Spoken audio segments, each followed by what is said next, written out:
นั่นก็เศร้าเลยลูกห่างๆเลย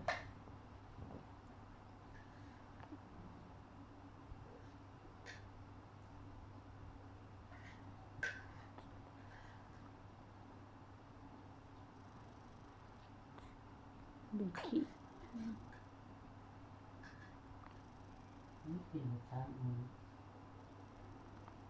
เหาะเถอะบ่3 ออนบุกินไล่มาตลอดกินแต่7 โมงจนฮอด9 โมง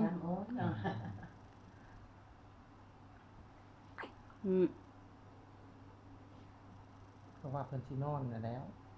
เพิ่นยั่วกินละล่าให้ซื่อ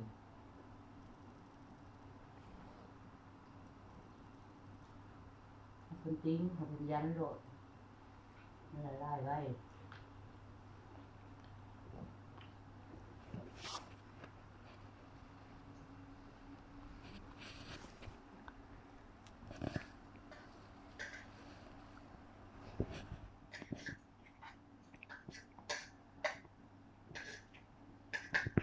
อ๋อ